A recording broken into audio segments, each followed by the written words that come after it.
বাড়ির মধ্যে বেসমেন্ট, আর সেখানে কি রয়েছে জানেন? থরে থরে টাকা, গাঁজার বস্তা। হ্যাঁ, মেমারিতে পুলিশি অভিযানে উদ্ধার হয়েছে 41 লক্ষ টাকা এবং 47 কেজি গাঁজা। গ্রেপ্তার করা হয়েছে এক মহিলাকে।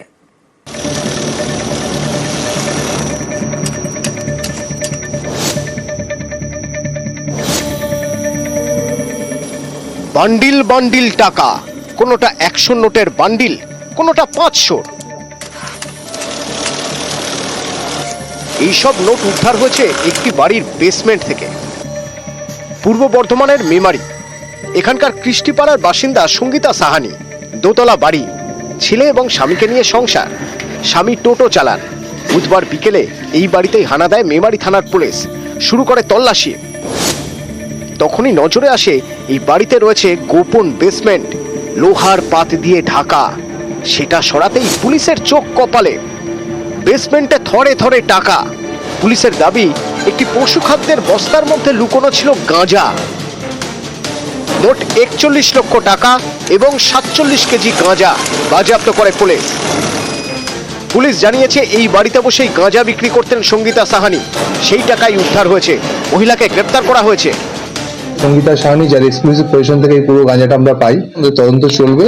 যে ঘরে আমরা রেড করি সেখানেই আমরা এই সেল প্রসিড টাকাগুলো ওখানেই পাই। আমরা বেসমেন্টের মধ্যে লুকোনো ছিল। 2-2.5-3 ঘন্টা ধরে আমাদেরকে সার্চ সিজার করে ওখানে সমস্ত কিছু বার করতে হয়েছে।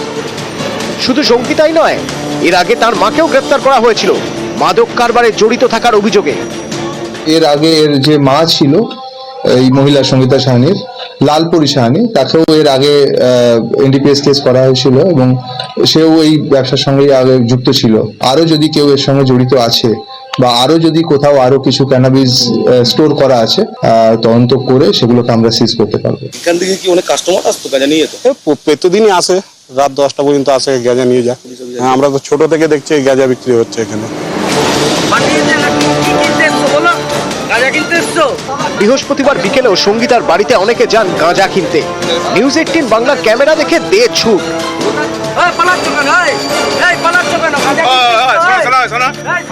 মেমারি থেকে শরদিন্দু ঘোষ, নিউজ 18 বাংলা।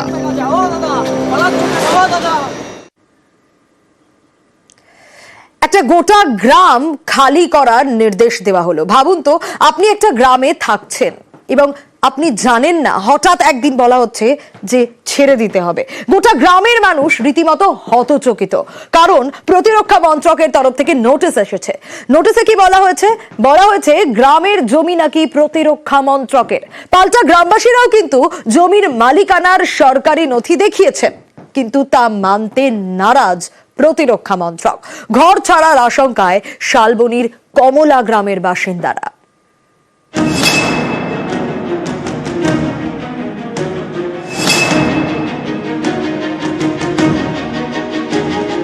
পশ্চিম মেদিনীপুরের শালবনির কমলা গ্রাম। এই গ্রামে প্রায় 300 পরিবার থাকে।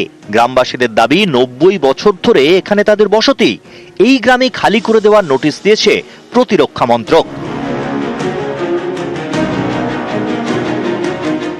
নোটিশে দাবি করা হয়েছে, প্রতিরক্ষা মন্ত্রকের জমিতে গড়ে উঠেছে কমলা গ্রাম।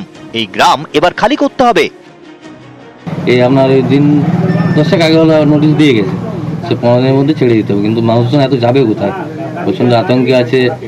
এই যে আমি বিকাশ ছেলে একটা দোকান করে আছি, এখানে বলছে উঠে যেতে হবে, বাকি সব যাবে কোথায়? পূর্বপুরুষ আমার জ্ঞান থেকে আমি এখানে দেখতে বসে আছি। শালবনির এই কমলা গ্রামের সঙ্গে প্রতিরক্ষা মন্ত্রকের অনেক পুরনো সম্পর্ক। গ্রামের পাশেই কোবরা বাহিনীর ট্রেনিং ক্যাম্প রয়েছে। দ্বিতীয় বিশ্বযুদ্ধের সময় কমলা গ্রামের কাছে এয়ারপোর্ট তৈরি করে ব্রিটিশ সরকার। গ্রামবাসীদের নিরাপত্তার স্বার্থে সেই সময় গ্রাম খালি করার নির্দেশও দেওয়া হয়।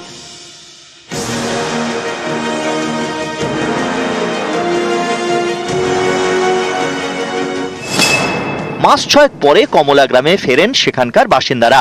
স্বাধীনতার পর এয়ারপোর্টের জমিতে টাকশাল তৈরি করে ভারত সরকার। স্থানীয়দের দাবি, ধীরে ধীরে কমলা গ্রামের জনসংখ্যা বাড়ে। গ্রামের পাশে বেশ কিছু কারখানাও তৈরি হয়।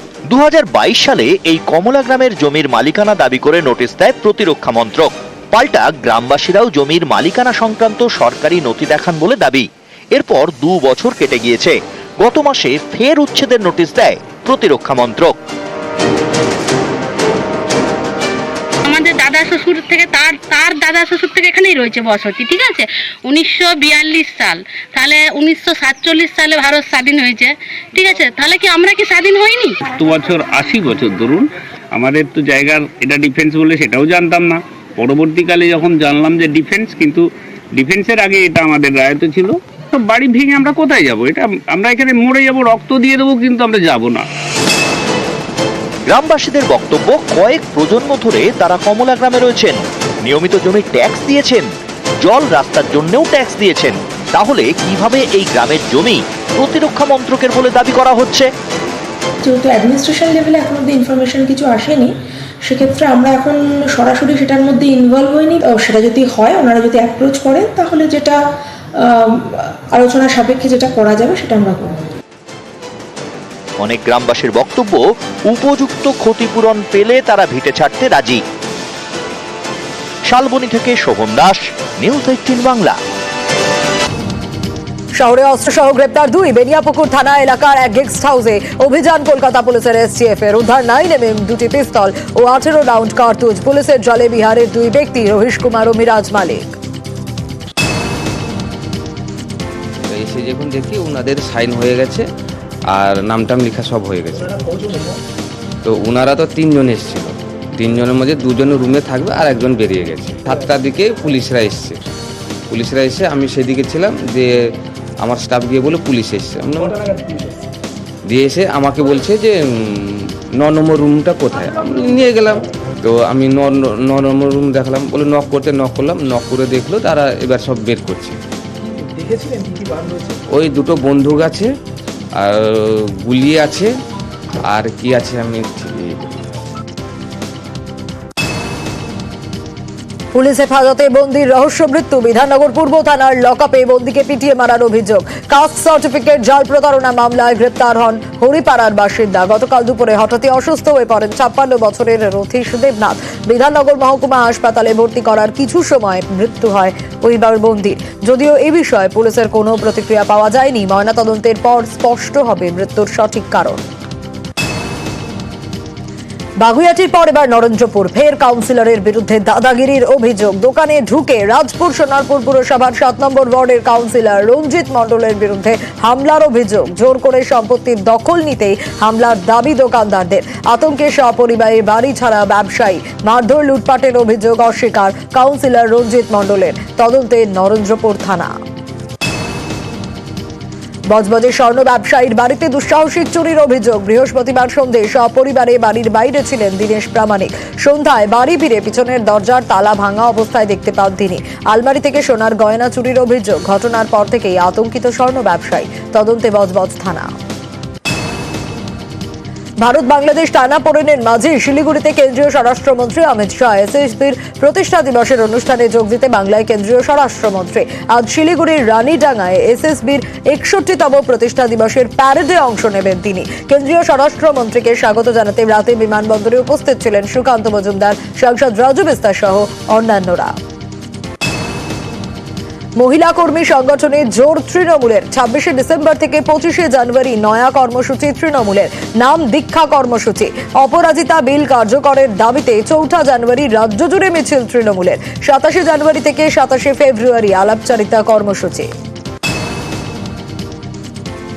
সুপ্রিম কোর্টে 2016-র 26,000 চাকরি বাতিল মামলার শুনানি ছিল বৃহস্পতিবার। সেখানেই যোগ্য অযোগ্য বাছাই সম্ভব বলে জানালো রাজ্য।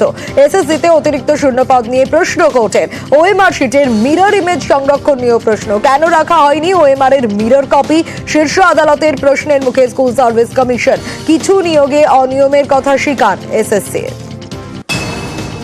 কমিশনের তরফ থেকে এবং সরকারি আইনজীবীরা যখন বলেছেন যে সেগ্রিগেশন সম্ভব, কারা বৈধ কারা অবৈধ সেটা সম্ভব করাটা, অবশ্যই ওনাদের কাছে তথ্য রয়েছেন বলেই ওনারা বলেছেন। এবং আমরা চাইবো দ্রুততার সঙ্গে যেন ওনারা এই লিস্ট জমা করুক সুপ্রিম কোর্টে।